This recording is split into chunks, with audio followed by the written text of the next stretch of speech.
Mercy Sunot talaga namang nakakadurog ng puso ang kanyang mga huling sandali sa mundo.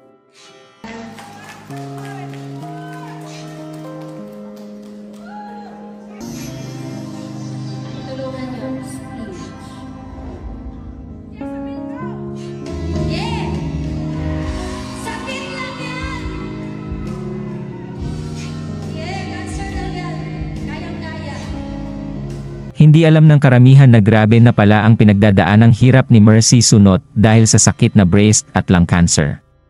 Sa pagbabahagi ng programang Kapuso Mo Jessica Soho, ay nailahad ng kanyang kaibigan ang sakit at pagdaramdam ng sikat na singer.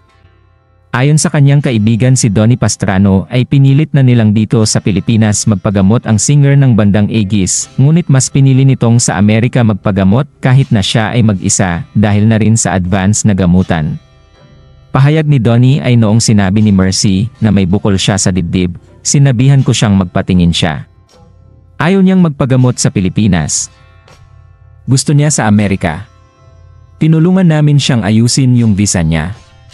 Ini-apply namin siya ng health insurance, pati gamot, lahat covered. Pero noong sumailalim siya sa mga test, nakita yung mga tumor sa different parts ng kanyang mga organ.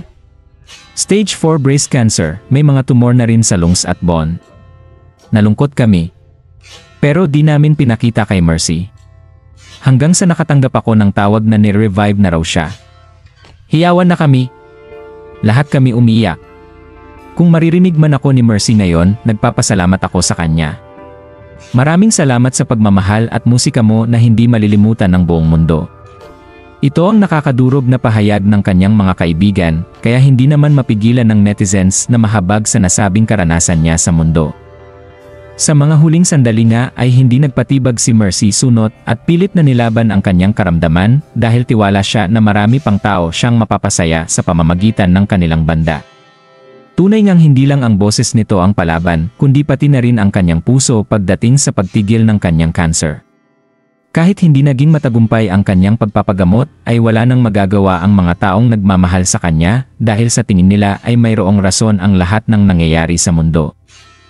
Tiwala pa rin ang kanyang mga kapatid na may rason ang lahat at ang Diyos lang ang nakakaalam sa kanyang plano. Nasasaktan din sila noong makita na nahihirapan si Mercy Sunot sa kanyang sakit. Tuwing kakanta ang singer ay makakaramdam ito ng kirot sa dibdib, ngunit makikitang pinagbigyan pa niya ang mga fans dahil na rin sa first love niya ang pagkanta. Sa ngayon ay naghihintay pa rin sa Pilipinas ang kanyang mga kaanak at wala pang ensaktong date kung kailan maiuwi sa Pilipinas ang labi ng singer. Rest in peace Mercy Sunot at maraming salamat sa iyong kontribusyon sa mundo ng open music. Anong masasabi niyo sa balitang ito? Comment down below. Maraming salamat sa panonood at huwag kalimutang mag-subscribe for more videos.